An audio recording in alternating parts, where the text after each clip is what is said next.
Hello everyone, how are you. तो अभी section 3 मेरे सामने है। 2024 पेपर 1 का सेक्शन 3। जैसे कि हमारा सेक्शन 1 और 2 खत्म हो चुका है, उसको पहले देख लीजिए जो अभी इसमें डायरेक्टली आ रहे हैं, न्यू है। बाकी लोग सेक्शन 3 को कंटिन्यू करिए मेरे साथ, ठीक है। अब सेक्शन 1 का कुछ प्रॉपर्टी हम देखे थे, सेक्शन 2 का कुछ प्रॉपर्टी देखे थे। अब सेक्शन 3 में अगर आपका जेई मेन, हाँ सरप्राइज मत होना, आप अगर आपका जेई मेन का लेवल ठीक ठाक है, बहुत ठीक ठाक है, तो ये सेक्शन आपको जेई मेन जैसा ही लगने लगेंगे, ठीक है। अच्छा, तो सेक्शन में है क्या, सेक्शन में टोटल 6 क्वेश्चंस हैं। 6 क्वेश्चंस में सारे नॉन नेगेटिव इंटीजर है, ठीक है। इंस्ट्रक्शन पढ़ना बहुत जरूरी है। तो सेक्शन 3 में क्या आ रहा है, नॉन नेगेटिव इंटीजर। एक इंटीजर आएगा जो पॉजिटिव आएगा, ठीक है। जैसे 2, 3, 4, 14 इस तरह का वैल्यू आएगा। और इसमें एक चीज, मतलब कोई भी नेगेटिव मार्किंग नहीं है, चाहे आप आंसर करो या ना करो, नेगेटिव मार्किंग नहीं है। तो ध्यान देने वाली बात है, अगर किसी क्वेश्चन का आंसर आप डिराइव ना भी कर पाओ तो भी आपको वो आंसर करके आना है। तो कोशिश करिए कि 1 और 5 दो डिजिट डालना है। अगर टाइम की वजह से या किसी भी वजह से आपको क्वेश्चन सॉल्व नहीं कर पाए, फिर भी आंसर करके आना है, ठीक है। क्योंकि इसमें नेगेटिव तो है ही नहीं। अगर करेक्ट हुआ तो +4। तो पहला क्वेश्चन सेक्शन 3 का, चलिए सीखते हैं। मतलब पेपर का क्वेश्चन नंबर 8, हमने लास्ट 7 किया था। 8 तो बिल्कुल ही एकदम क्लास के पन्नों से निकाल के दे दिया, क्लास के कॉपी के। क्या क्वेश्चन है, बोल रहे कि स्पेसिफिक हीट है, देखिए पढ़ के देखिए, टेम्परेचर डिपेंडेंट है, मतलब जो स्पेसिफिक हीट है, हीट कैपेसिटी है, उसको वेरिएबल दे रखा है, it is a function of temperature. अच्छा सर, तो अब निकालने क्या बोला है, बाकी बोला है कि 1 kg का टेम्परेचर -73 डिग्री सेंटीग्रेड से 27 डिग्री सेंटीग्रेड तक इंक्रीज करने के लिए जितना हीट चाहिए वो है एन के, मतलब एन टाइम्स ऑफ के। तो आप एन का वैल्यू बता दीजिए, ठीक है। अब 0 केल्विन कितना होता है वो भी दे रखा है, वो तो हमें पता ही है, तो केल्विन में लेके जाना पड़ेगा। तो जब हीट चाहिए हम एम एस डेल्टा टी का यूज करते हैं। जब स्पेसिफिक हीट वेरिएबल हो जाता है तब हम क्या यूज करते हैं, इंटीग्रेशन। एम यहाँ पे एस के बदले सी दे रखा है तो हम सी यूज करते हैं, एम सी डी टी, ठीक है। बस तो यही है हीट, और क्या।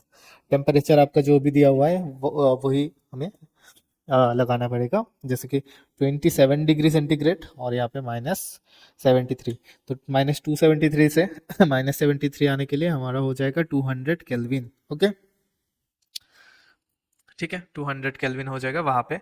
27 डिग्री में हो जाएगा हमारा 300 kelvin, okay.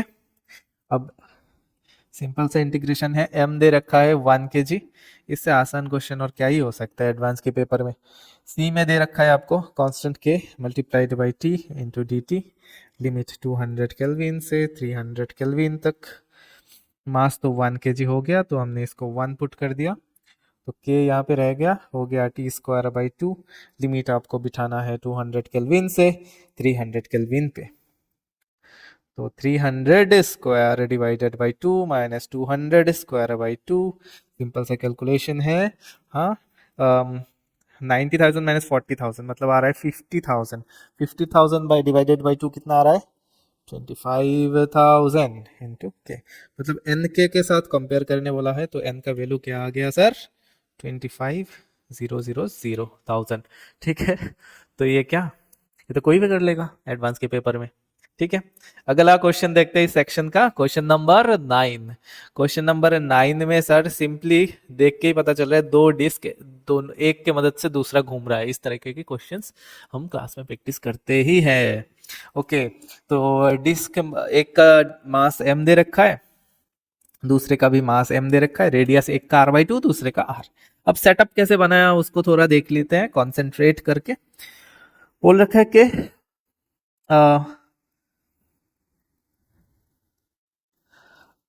a battery operated motor of negligible mass is fixed to the disk at a point on its circumference। मतलब अपने हिसाब से थोड़ा डायग्राम ड्रॉ करते हैं। मतलब ये बोल रहा है कि अच्छा, एक का रेडियस कितना है r और दूसरे का रेडियस कितना है r/2। ठीक है, ऐसे ऐसे करके है दो डिस्क। अब बोल रहे हैं कि इसके पहले वाले का मतलब आर रेडियस के डिस्क के सरकमफेरेंस में किसी भी पॉइंट पे एक मोटर लगा हुआ है। मान लेते हैं ये प्लस वाला साइन मोटर को रिप्रेजेंट करते हैं, ठीक है, उसके साथ सरकमफेरेंस पे एक और दूसरा डिस्क उसमें फिक्स किया हुआ है मोटर का थीन शाफ्ट। जो मासलेस मोटर है तो इसमें इम्पैक्ट नहीं करेगा। तो मोटर का काम क्या होता है? मोटर का काम होता है घूमना, मतलब घुमाना उसमें जो भी लगा होगा। मतलब ये वाला मोटर R/2 रेडियस का जो डिस्क है उसको घुमाएगा।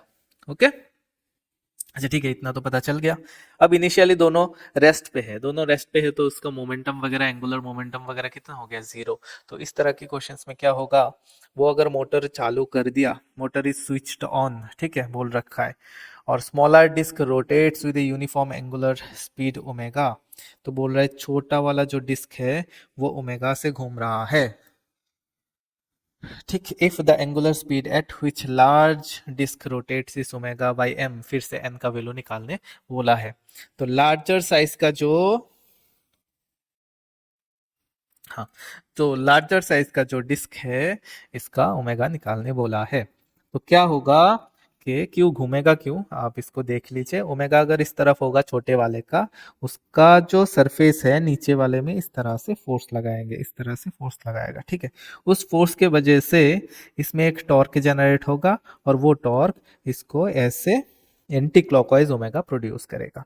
तो हम मान लेते हैं फ्रिक्शन की वजह से हो रहा है, ठीक है। फोर्स कैसे? फ्रिक्शन, फ्रिक्शन देगा ना, छोटा वाला घूमेगा तो वो फ्रिक्शन जनरेट करेगा।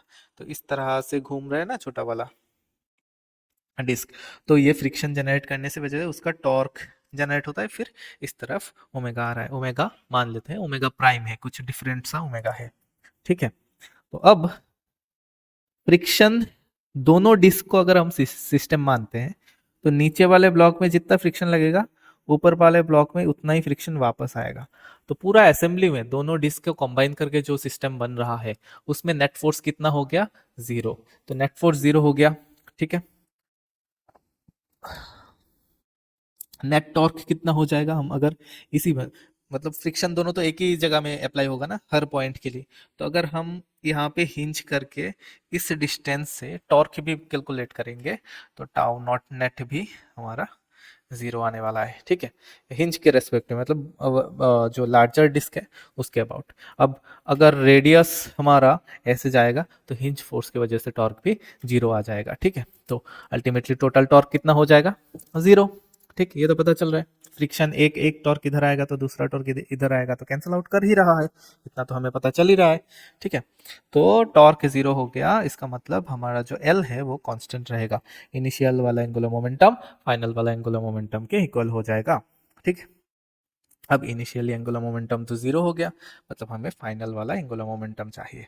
अब एक चीज देखना, क्योंकि लार्जर डिस्क जो है वो ऐसे ओमेगा प्राइम से घूम रहा है, वो ऐसे ओमेगा प्राइम से घूम रहा है, इसलिए हम इसके जो जहां पे मोटर लगा हुआ है वहां पे एक स्पीड तो जरूर मिलेगा v, ठीक है, और वो स्पीड हो जाएगा r into omega prime. v equals to r omega होता है ना, ओमेगा प्राइम। अब इस डिस्क के लिए, मतलब देखिए ये छोटा वाला डिस्क, उसको मोटर तो ओमेगा से घुमा ही रहा है, फिर भी वो लार्जर डिस्क के साथ, बड़े वाले डिस्क के साथ वो आगे भी एक स्पीड के, मतलब उसमें आ रहा है। तो इस डिस्क के वजह से मतलब छोटा वाला डिस्क के लिए इसमें कंबाइंड ट्रांसलेशन एंड रोटेशन हमें कंसीडर करना होगा, लेकिन लार्जर डिस्क के केस में सिर्फ रोटेशन ही हो रहा है। तो अगर मैं अभी फाइनल एंगुलर मोमेंटम लिखूंगा, एंगुलर मोमेंटम आई ओमेगा से लिखते हैं हम, तो हो जाएगा आई प्राइम, इसका आई प्राइम मान लेते हैं, ठीक है, ओमेगा प्राइम, ठीक। अच्छा, अब ये हो गया हमारा लार्जर डिस्क का। अब छोटे वाला डिस्क का हम ले लेते हैं।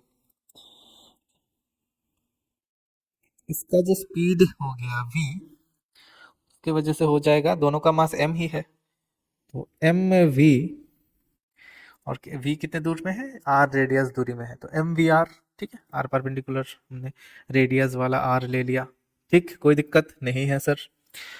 अब इसका जो रोटेशन है ओमेगा जो है वो डिफरेंट डायरेक्शन में है, तो अब ये हम ओमेगा के डायरेक्शन की वजह से, अलग वजह से, मतलब आई ओमेगा का डायरेक्शन भी उल्टा होगा, ओमेगा उल्टा है, ठीक है, क्लॉकवाइज एंटी क्लॉकवाइज वाला।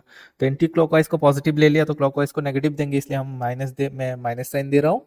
और इसका जो आई है वो आई ले लेता हूँ, ठीक है, पहले वाला आई प्राइम लिखा था तो इसका मोमेंट ऑफ इनर्शिया आई ले लेता हूँ, ठीक। अब जैसे कि ये वाला पार्ट छोटे वाला डिस्क का लिख रहा हूँ मैं। छोटे वाला डिस्क में अगर कंबाइंड ट्रांसलेशन और रोटेशन चल रहा है तो क्या होगा, इसका सेंटर ऑफ मास का मोमेंट ऑफ इनर्शिया लिखना पड़ेगा, मोमेंट ऑफ इनर्शिया नहीं, सेंटर ऑफ मास का एंगुलर मोमेंटम लिखना पड़ेगा, added with centre of mass के रेस्पेक्ट में उस बॉडी का हमें एंगुलर मोमेंटम लिखना पड़ेगा। तो एमवीआर क्या, उस डिस्क का सेंटर ऑफ मास, मतलब सेंटर का हमने एक लिखा एमवीआर, और उस सेंटर के अबाउट क्या हो जाएगा, आई ओमेगा हो जाएगा। तो पूरा आ गया जीरो। अब आई को लिख लेते हैं, आई प्राइम जो है वो लार्जर डिस्क के सेंटर के अबाउट होगा, ठीक है, लार्जर डिस्क के सेंटर के about M R square divided by 2 omega prime आएगा, प्लस एम वी के जगह हम लिख सकते हैं R omega prime into R हो जाएगा, और माइनस पे, और ये जो आई है आई ओमेगा छोटे वाला डिस्क का, वो छोटे वाला डिस्क का सेंटर से सेंटर ऑफ मास के अबाउट है, तो छोटे वाला डिस्क का सेंटर के अबाउट लेंगे तो हो जाएगा एम, और इसका रेडियस है आर बाई टू, डिस्क का मोमेंट ऑफ इनर्शिया कितना, M R square by two होता है उसके सेंटर के अबाउट, ठीक है, एक्सिस के अबाउट। हाँ हो गया M R square divided by two, और यहाँ पे ओमेगा लिख दिया मैंने। ओमेगा प्राइम अगर कॉमन गया तो आ रहा है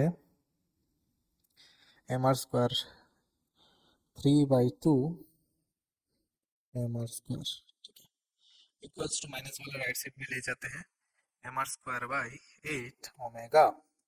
तो सिंपली यहाँ से डायरेक्टली क्या मिल रहा है हमें, 2 से कैंसिल करेंगे, ओमेगा एम आर स्क्वायर तो कैंसिल ही हो गया, 2 से करेंगे तो 4, ओमेगा प्राइम आ रहा है ओमेगा डिवाइडेड बाई 12। तो हमें कंपेयर करने के लिए बोला है omega by divided by N के साथ, तो ओमेगा बाई एन कितना हो गया, फिर एन का वैल्यू हो गया 12, ठीक है, इसका आंसर आप क्या लिखोगे, 12, ओके, ठीक। अच्छा चलो दूसरा क्वेश्चन भी हो गया, इतना भी कुछ नहीं है, आसान सा सवाल है। अब थर्ड क्वेश्चन में जाते हैं जो कि पेपर का क्वेश्चन नंबर 10 है। ये तो पूरा पूरा मतलब नीट में भी पूछ देना तो भी कोई डाउट नहीं करेगा, कि बोलेगा कि हाँ थोड़ा स्टैंडर्ड क्वेश्चन हुआ है, ठीक है। तो बोल रहा है कि एक पॉइंट सोर्स है, वो चारों तरफ अनपोलराइज्ड लाइट को डिस्ट्रीब्यूट कर रहा है हर डायरेक्शन पे। अब दो पॉइंट है इससे दूर, एक पॉइंट को मार्क किया उन्होंने ए, और दूसरा पॉइंट थोड़ी और दूर है वो बी। द रेशियो ऑफ, मान लेते हैं एक ए, दूसरा मान लेते हैं बी। अब ratio of I A by I B of intensities of light is 2, ठीक है, बी कहीं भी हो सकता है, ठीक। अब बी मान लेते हैं यहाँ पे, ठीक है। अब इंटेंसिटी का रेशियो दे रखा है, इंटेंसिटी एट ए और इंटेंसिटी एट बी वो दे रखा है 2। If a set of two polaroids, अब पोलरॉइड्स ला रहा है पोलराइज करने के लिए, having 45 degree angle between the pass axis, मतलब दो पोलराइजर के बीच में कितना, मतलब पोलराइड के बीच में कितना एंगल है, 45 डिग्री। अब हम देख लेते हैं कि पहला वाला ए में तो कुछ भी नहीं दे रहे, आई ए सीधा सीधा आएगा, तो दोनों two polarities having 45 degree angle between their path axis is placed just before point B। तो दोनों polarities किसके सामने लगाया गया है, B के सामने। तो IA में तो सोर्स का ही आएगा सीधा सीधा इंटेंसिटी, अगर मतलब जो भी आता है डायरेक्ट प्योर आएगा, कुछ भी पोलराइज नहीं होगा। लेकिन B के सामने दो लगाया जा रहा है, एक, ठीक है, ऐसे ऐसे लेंस की तरह क्यों दे रहा हूँ, एक यहाँ दिया जा रहा है, और दूसरा थोड़ा इसके साथ पहले वाले के साथ 45 डिग्री एंगल पे दिया जा रहा है। तो हमें सीधा सीधा फॉर्मूलाज जो भी हमने वेव ऑप्टिक्स पे सीखा है पोलराइजेशन के कॉन्सेप्ट में, वो अप्लाई करना है। तो पहला वाला पोलराइजेशन के बाद इसका इंटेंसिटी हो जाएगा आई बी, मतलब मान लीजिए कि पॉइंट बी में आई बी होता है, या फिर आई ही मान लेते हैं, आई, ठीक है, आई बी नहीं, आई डिवाइडेड बाई 2, और दोबारा अगर 45 डिग्री क्रॉस करेगा उसका फॉर्मूला हो जाता है आई कॉस स्क्वायर 45 डिग्री। ठीक है, तो अब इसमें आई कितना हो गया, I by two, simply I by two cos square 45 degree. दूसरा को क्रॉस करने के बाद बी में कितना जा रहा है, ठीक है, जा रहा है आई बाई 4 जा रहा है। ठीक है, फाइनल कितना जा रहा है, आई बाई 4। तो अगर पोलरॉइड नहीं होता तो आई बी होता। अब पोलरॉइड होने से कितना जा रहा है, आई बी बाई 4 जा रहा है। ठीक, इतना तो हमें पता चली गया। अब आई ए बाई आई बी, ठीक है, रेशियो बोल रहा है कि ये हो गया हमारा आई बी डैश न्यू, न्यू वाला। अब बोल रहा है कि पोलरॉइड लगाने के बाद आर का वैल्यू क्या होगा, आर क्या था, आई ए और आई बी का रेशियो। तो आई ए तो चेंज नहीं हुआ, एज इट इज है, divided by I B prime हो गया। तो I A by I B prime क्या है, आई बी बाई 4, मतलब ये हो गया 4 times of I A by I B.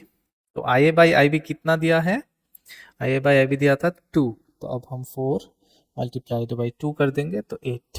तो अभी ये रेशियो क्या हो गया, चेंज हो गया, आई A by I B prime जो है पोलराइड लगाने के बाद ये रेशियो हो गया 8। तो आपका आंसर भी होगा 8। बिल्कुल सा आसान क्वेश्चन है कि नहीं। ओके, चलो 3 क्वेश्चन डन है। अभी फोर्थ क्वेश्चन साउंड के डॉपलर इफेक्ट से सीधा सीधा फॉर्मूला पूछ दिया है। 2 लाइन लिखोगे तो आपको क्वेश्चन सॉल्व हो जाएगा। ठीक है, तो जितना भी स्कोर करना है यहाँ पे स्कोर कर सकते हो। ठीक है, मुझे नहीं लगता अभी तक सेक्शन 1 देखने के बाद, सेक्शन 2 देखने के बाद, सेक्शन 3 में आके आपको कुछ भी टफ फील हो रहा होगा। आपको लग रहा होगा, ये पक्का लग रहा होगा कि हाँ सर एडवांस की पेपर भी मेरे से होगा सॉल्व। ठीक है, डुएबल लगने लगेगा। चलो क्वेश्चन नंबर 11 पे जाते हैं। 2024 पेपर 1 बोल रहा है कि एक सोर्स है, डायग्राम उन्होंने दिया हुआ है, आधा काम तो कर दी। अब सोर्स का फ्रीक्वेंसी कितना है, सिंपली प्योर फ्रीक्वेंसी जो आता है 240 हर्ट्ज दे रखा है। अब ऑब्जर्वर और सोर्स मूव करेंगे, तो बोल रहा है कि टूवर्ड्स ईच अदर मूव करने पे उसका स्पीड, अच्छा, ईच अदर वी स्पीड से मूव करने से जो फ्रीक्वेंसी का मेजरमेंट आता है वो आता है 288। मतलब केस नंबर 1 का बात कर रहे हैं, दोनों एक दूसरे के तरफ आ रहा है। तो उसमें अगर पास आता है तो फ्रीक्वेंसी हम इंक्रीज करना, सो कैसे, ट्रिक क्या था इसका, कि पास आता है तो फ्रीक्वेंसी इंक्रीज होगा वो सोचेंगे होंगे, और अगर दूर जा रहा है, रिलेटिवली दूर जा रहा है, तो फ्रीक्वेंसी को घटाना है। उसी हिसाब से हमें प्लस और माइनस साइन डिसाइड करना होता है। अब तो फिर नया जो फ्रीक्वेंसी है वो केस 1 के लिए हम करते हैं, 288 दिया हुआ है। ओके, अब इसमें हो जाएगा Vs लिख देते हैं, Vs लिख देते हैं। अब ऑब्जर्वर वाला लिखना है, ऑब्जर्वर वाला स्पीड दे रखा है V, हमें फ्रीक्वेंसी करना है इंक्रीज। तो अगर फ्रीक्वेंसी इंक्रीज करना है, ऊपर हमें प्लस करने से ही वो क्वांटिटी इंक्रीज होता है, और नीचे माइनस करने से क्वांटिटी इंक्रीज होता है। तो इसीलिए हमने प्लस भी ऐसे, माइनस भी ऐसे ही दिया, मल्टीप्लाइड बाय जो ओरिजिनल था वो कितना था, 240। ठीक है, यहाँ से थोड़ा कैलकुलेट वगैरह कर लेते हैं। 288 Vs जल्दी से कैलकुलेट करते हैं, 288 V equals to 240 Vs plus 240 V। तो सीधा सीधा यहाँ से क्या आ रहा है, 240 माइनस हो जाएगा तो 28 Vs आ रहा है, और इस तरफ आ रहा है 500, 28 नहीं, 40 चला जाएगा तो 48 आ रहा है, 48, और इस तरफ आ रहा है 0, 2 नहीं, 0 नहीं, 8, 4 8 12, 1 5 528 V। तो इसमें डिवाइड करेंगे तो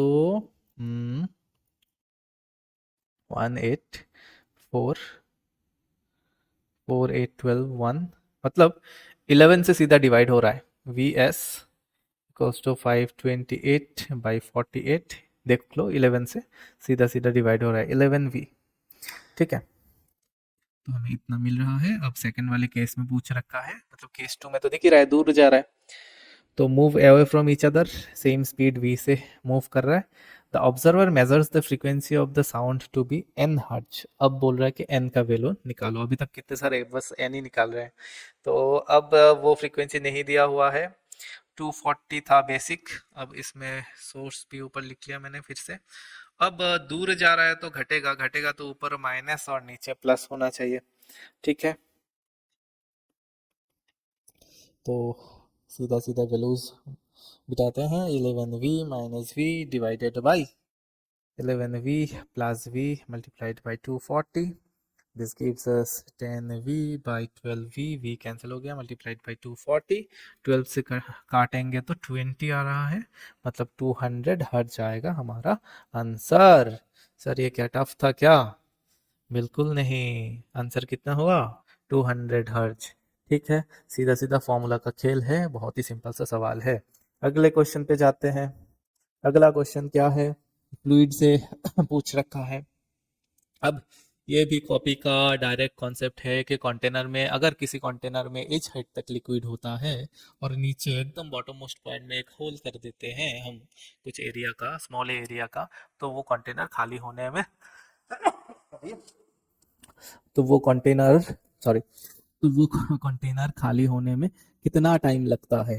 हाँ, तो हमें फॉर्मूला तो याद है, capital A by small A root under G by H. 2g/h था, not g/h, root under 2g/h। ये हमें याद है, याद होना चाहिए, क्लास ठीक से किए हो तो। अच्छा, आ, फिर भी मैं एक बार इसका डिराइव, मतलब चीज़ों का डिराइवेशन क्यों याद रहना पड़ता है, ये अब इस क्वेश्चन में पता चलेगा। क्योंकि फॉर्मूला तो अभी मैंने लिखा, पता भी होगा, लेकिन वो आता कैसे है वो प्रोसेस जानना जरूरी है। क्यों? अब देखो, क्वेश्चन में बोल रहा है दो लार्ज आइडेंटिकल वाटर टैंक है, 1 नंबर टैंक और 2 number tank, kept on the top of A building of height H. तो एक बिल्डिंग के ऊपर लगा हुआ है, बिल्डिंग बना देता हूँ नीचे। ठीक है, यह है बिल्डिंग, बिल्डिंग के ऊपर है टैंक, दो है, यह है टैंक 1 और यह है टैंक 2। अब बोल रहा है both tank contain an identical hole of small radius on their sides. दोनों में छोटा सा on their sides close to their bottom, एकदम बॉटम मोस्ट पॉइंट में साइड में दो होल है, सेम सेम होल है, सेम इंटरनल रेडियस वगैरह है। ओके, अब बोल रहे हैं a pipe of same internal radius as that of hole is connected to tank 2। ये वाला टैंक 2 मान लेते हैं, ये वाला टैंक 1 मान लेते हैं। अब इसमें बोल रहा है कि होल के साइज का एक पाइप लगाया गया है। ठीक है, and pipe ends at the ground level, और पाइप जाके इजेक्ट होता है ग्राउंड लेवल पे। ठीक है, यहाँ पे एक पाइप लगा दिया है, तो अगर वाटर इसमें होता है तो वाटर जाके सीधा पाइप से जाके यहाँ से निकलेगा।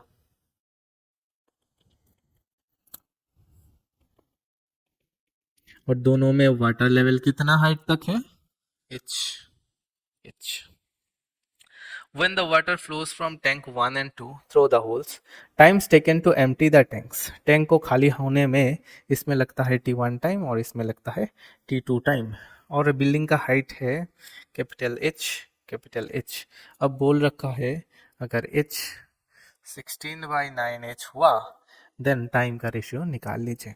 तो पहले वाले का टाइम का थोड़ा देख लेते हैं, हमें तो याद होना चाहिए फॉर्मूला, फिर भी मैं बोल देता हूँ। वेलोसिटी ऑफ फ्लक्स यहाँ से जाएगा रूट अंडर 2g/h करके। ठीक,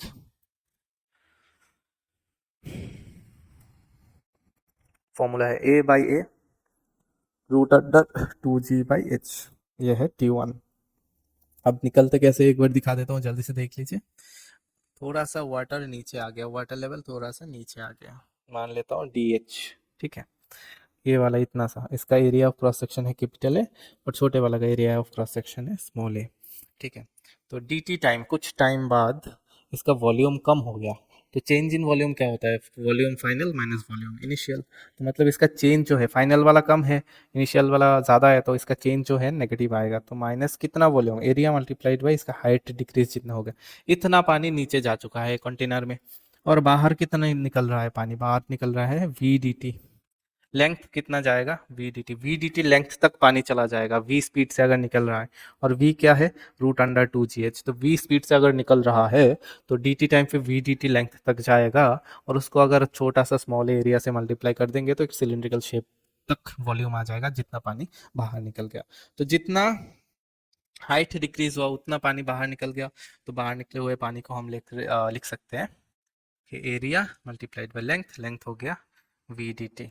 अब ये जो वी डी टी है ये वी है root under two G H into D T, ठीक है, माइनस ए डी एच। अब इसको सीधा सीधा इंटीग्रेशन में ले जाना होता है, हमने जो फॉर्मूला लिख दिया वो याद है, तो इतना सोचना नहीं पड़ेगा, डायरेक्टली आप फॉर्मूला के इस्तेमाल कर सकते हैं।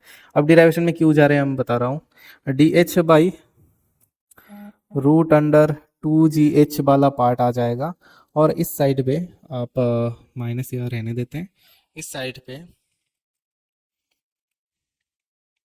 ए बाई ए रख सकते हैं माइनस, इस साइड पे डी टी आ जाएगा, ठीक है, हमें तो टाइम ही चाहिए ना, इंटीग्रेट कर देते हैं। तो पहले इनिशियली लेवल ऑफ वाटर था एच, हो गया ज़ीरो, ठीक है, बिलिंग के ऊपर खाली हो रहा है, टाइम ज़ीरो से टी, लिमिट ठीक ठाक देंगे।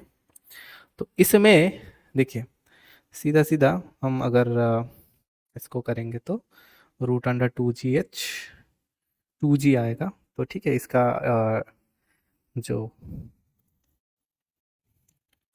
Minus A by A integration कर देते हैं, राइट पे one by root two G, और रूट एच का कितना आ जाएगा इंटीग्रेशन, टू रूट एच, ठीक है, कितना आएगा, टू रूट एच। अब टू रूट एच में अपर लिमिट ज़ीरो है, लोअर लिमिट स्मॉल एच है, तो इसलिए हमें यहाँ पे एक नेगेटिव साइन मिलेगा, ठीक है, यहाँ पे zero H equals to T. तो देख लो हमें यहाँ पे नेगेटिव साइन कैंसिल होकर प्लस हो जाएगा ना, क्योंकि ज़ीरो माइनस एच करना है, तो उसके बाद A by A into root under two H by G आ रहा है, हाँ यहाँ पे उल्टा लिखा हुआ है, ठीक है, टू जी बाई एच नहीं, टू एच बाई जी, इसीलिए फॉर्मूला स्टूडेंट्स को सही से याद होना ज़रूरी है। तो यहाँ पे क्या आ रहा है, टू एच बाई जी, ये हो गया हमारा टी वन, ठीक, पहले कंटेनर। अब दूसरे कंटेनर में डिफरेंस क्या है पता है आपको, दोबारा डिराइव करने की ज़रूरत होंगी क्या, मुझे तो लगता है नहीं होंगी, क्योंकि दूसरे में just velocity of efflux change हो जाएगा, क्योंकि हाइट जो डेप्थ है वो चेंज हो गया एक एक्स्ट्रा पाइप लगाने की वजह से। तो ऊपर से हाइट कितना चेंज हो गया, एच की जगह एच प्लस कैपिटल एच हो जाएगा, तो उस जगह में सिर्फ वी वेलोसिटी ऑफ इफ्लक्स हो जाएगा root under two G H plus H, ये हो जाएगा, ठीक। अब इसमें डिफरेंस क्या आएगा, इतना आ रहा है, अब इसमें डिफरेंस क्या आएगा, मैं बोल रहा हूँ डिफरेंस सिर्फ इंटीग्रेशन में आएगा। तो इस वाले में अब जो डिफरेंस आएगा वो इंटीग्रेशन पार्ट में आएगा, इंटीग्रेशन पार्ट में क्या हो जाएगा, D H by root under, वो ही ए बाई ए सिस्टम तो रहेगा ही, उसमें आ जाएगा two G into H plus H, ये वाला रह जाएगा, लिमिट वही जैसे थे वैसे ही है, ठीक है। तो अब इस वाले में अगर हम थोड़ा सॉल्व करेंगे तो हमें अभी तो डायरेक्टली समझ आ रहा है, जो टी वन वाला फॉर्मूला था उसमें एच वाला चेंज हो जाएगा, ठीक है, तो वो आ जाएगा टी टू जो है वो हमें मिलेंगे A by A root under two by G, और जो रूट एच है उसके पार्ट में एक बार आ जाएगा एच प्लस एच, और उसमें हम लिमिट पुट करने के बाद माइनस में मिल जाएगा माइनस एच, ठीक है। तो इसमें ठीक, अब इसमें हमें वैल्यूज बिठाना है, अरे यार इसमें हमें वैल्यूज बिठाना है, कौन सा, 16/9 वाला, ठीक, तो लगा देते हैं A by A root under two by G root under H को 16/9h plus H minus 16/9h root A by A root under two by G, और इसमें आ जाएगा 5, मतलब 16 प्लस 9 कितना हो गया 25, तो 5/3 रूट एच माइनस यहाँ पे 4/3 रूट एच, तो 5 माइनस 4 करेंगे तो 1/3 रहेगा, 1/3 into a/a into root over 2h को अंदर ले आते हैं जी। तो ये वाला ब्रैकेट वाला पार्ट तो हो गया t1 और हमने निकाला t2। ठीक है, तो मतलब t1/3। अब क्वेश्चन में पूछ रहा है देन द रेशियो कितना है, तो रेशियो t1/t2 कितना आ रहा है, t1/t2 इज सिंपली 3। ठीक है, कितना आ रहा है 3। तो समझ में आ रहा है कॉमन सा कॉन्सेप्ट से क्वेश्चन पूछ दिया गया है फ्लूइड से। अब लास्ट वाला क्वेश्चन मतलब क्वेश्चन 13 सेक्शन 3 में 6 क्वेश्चन है, सारे आंसर करने हैं, टोटल मार्क्स 24 है, कोई भी नेगेटिव मार्किंग नहीं है, फिर से बोल रहा हूँ। अब लास्ट वाला क्वेश्चन भी इसको कन्वेंशनल वे में अगर जाएंगे, जो भी मतलब सॉल्यूशंस वगैरह प्रोवाइडेड रहते हैं या फिर दूसरे टीचर्स करवाते हैं, उसमें आपको थोड़ा कॉम्प्लिकेटेड लग सकता है। तो इसमें मैं अपने तरीके से करूंगा, अभी अपने तरीके से सॉल्व करूंगा, थोड़ा सा एक्स्ट्रा दिमाग लगा के। तो देखते रहो, बहुत ही इंटरेस्टिंग सवाल है और हम बहुत ही आसान बना के करने वाले हैं। इसको बोल रहा है कि एक रॉड जिसका लेंथ एल है और एक स्ट्रिंग जिसका लेंथ एल है, दोनों को फिक्स कर रखा है और फिर घुमाया जा रहा है। अब घुमाने के लिए उन्होंने लगाया है एक इम्पल्सिव फोर्स। ठीक है, तो उसमें एक इम्पल्स पी अप्लाई कर, इम्पल्स क्या है, चेंज इन मोमेंटम। ठीक है, अब इसको लगा दिया गया है। अब कितना डिस्टेंस है, रॉड के मिडल पॉइंट से एक्स डिस्टेंस दूरी पे लगाया गया है। एक्स कितना लगाया है उन्होंने, L/N। ठीक है, L/N डिस्टेंस। तो from the mid point of the rod, then the rod and the string revolve together around the point O with the rod remaining aligned with the string. In this case N निकालिए। अब ये इस question में सबसे ज्यादा important है कि कौन कितना अच्छे से इस लाइन को ब्रेक कर सकता है, कि then the rod and string revolve together around the point. Then the rod and string revolve together बोल रहा है around the point O. O मतलब एकदम ओरिजिनल सेंटर। देखो एक स्ट्रिंग हॉरिजॉन्टल, ये हॉरिजॉन्टल है, टेबल लगा हुआ है, तो इसमें अगर हम फोर्स देंगे तो यहाँ पे भी ट्विस्ट हो सकता है, तो रॉड ऐसे भी घूम जा सकता है ना। तो वो बोल रहा है कि ऐसा नहीं हुआ, दोनों साथ में घुमाए, रॉड भी ऐसे रहा, अगर स्ट्रिंग ऐसे जाएगा तो रॉड भी स्ट्रिंग के साथ एक ही स्ट्रेट लाइन पे रहेगा। ये वो गिवन दिया है। ठीक है, rod remaining aligned with the string. अब इसको हम यूज करेंगे।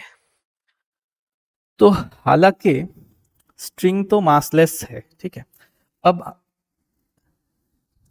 क्योंकि ये स्ट्रिंग और रॉड एक ही स्ट्रेट लाइन पे रहते हैं, तो स्ट्रिंग और रॉड को मिला के हम एक रिजिड बॉडी मान सकते हैं। क्यों, क्योंकि उसमें तो स्ट्रक्चर, जियोमेट्रिकल स्ट्रक्चर चेंज ही नहीं हो रहा है। तो रिजिड बॉडी क्या है, जिसमें geometrical structure with time change नहीं होता, इसमें भी चेंज नहीं हुआ है, पूरा का पूरा असेंबली, इसका एल लेंथ दिया हुआ है, इसका एल लेंथ दिया हुआ है, सेम टू सेम है, तो हम रिजिड बॉडी मान सकते हैं। अब रिजिड बॉडी में क्या होता है, एक कॉन्सेप्ट मजेदार सा है। रिजिड बॉडी में क्या है, कॉन्सेप्ट है कि अगर आपने एक रिजिड रॉड ले ली या फिर कोई भी बॉडी ले ली, उसके किसी भी पॉइंट के omega angular speed with respect to any other random point, अगर ओमेगा है तो फिर किसी और पॉइंट का भी ओमेगा ही रहेगा। मतलब किसी भी पॉइंट का ओमेगा किसी दूसरे पॉइंट का रेस्पेक्ट में ऑलवेज सेम है। इसके हिंज के रेस्पेक्ट में मान लीजिए पूरा रॉड ओमेगा से घूम रहा है, फिर ये ए पॉइंट भी बी के रेस्पेक्ट में ओमेगा से घूम रहा है, बी भी सी के रेस्पेक्ट में ओमेगा से घूम रहा है, हर किसी का सेम टू सेम ओमेगा आता है। किसके केस में, रिजिड बॉडी। रिजिड बॉडी कौन, जिसका structure with time with force भी लगाएंगे तो उसका शेप चेंज नहीं होता। तो यहाँ पे string plus rod rigid actually है नहीं, लेकिन अगर इसका बिहेवियर में जियोमेट्रिकल स्ट्रक्चर चेंज नहीं हो रहा है तो हम मान लेते हैं रिजिड बॉडी है। इतना क्लियर है, अगर इतना क्लियर है अब निकाल ही लेते हैं। तो देख लो, ये है हमारा रॉड और ये है हमारा स्ट्रिंग। स्ट्रिंग का लेंथ एल, रॉड का लेंथ एल। मिड पॉइंट मतलब ये वाला पार्ट हो गया L/2 और ये वाला तो एल है ही। ठीक है, ये है मिड पॉइंट रॉड का और हिंज यहाँ से है।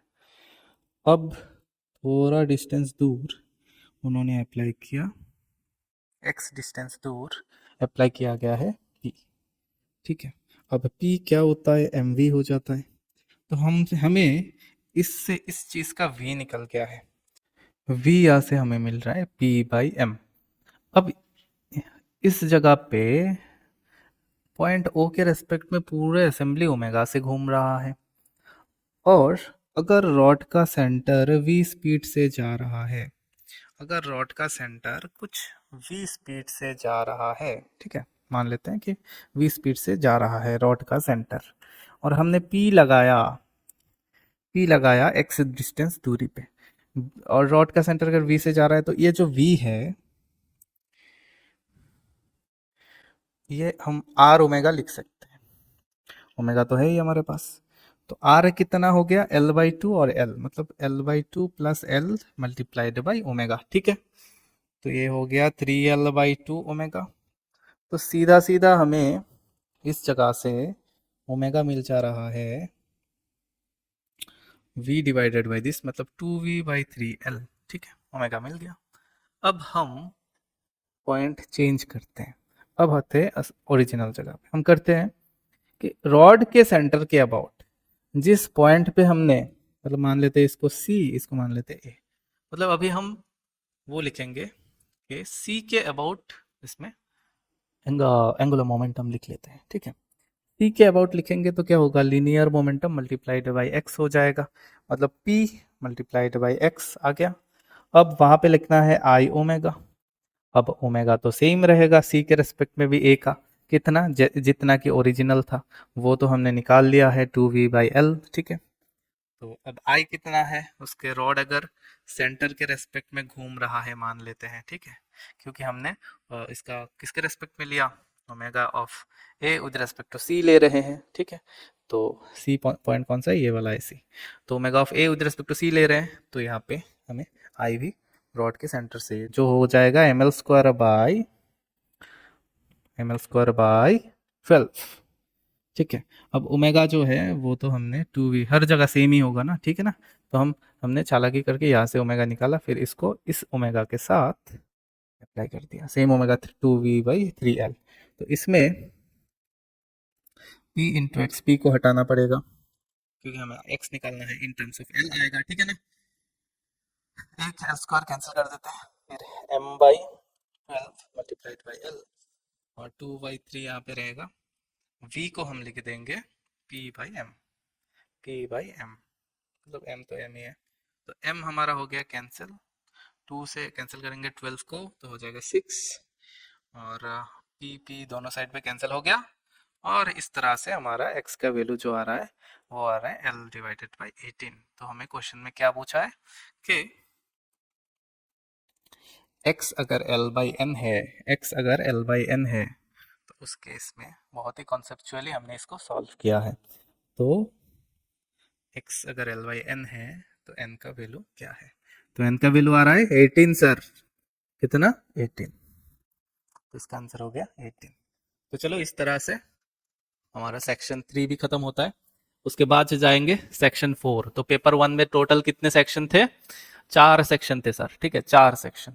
सेक्शन 1 हमने देखा एमसीक्यू था, -1 होता गलत होता है तो। सेक्शन 2 में हमने देखा कि मल्टीपल ऑप्शंस करेक्ट है, उसमें उसमें मार्किंग स्कीम कॉम्प्लिकेटेड था, गलत अगर हो जाता तो -2 मिलता अगर रॉन्ग आंसर दे देते, ठीक है। अब ये वाला इसमें क्या था, न्यूमेरिकल आंसर टाइप, मतलब पॉजिटिव इंटीजर वाला था। इस वाले में 4 क्वेश्चन थे टोटल, ठीक है, 4 नहीं 6 क्वेश्चन थे टोटल। 24 मार्क्स का सेक्शन है, बहुत ही स्कोरिंग पार्ट है, और इसमें खास बात है कि कोई नेगेटिव मार्किंग नहीं है, ओके। अब लास्ट वाला सेक्शन अगले वीडियो में देखेंगे, तब तक के लिए थैंक यू। पढ़ते रहो, समझते रहो, ओके।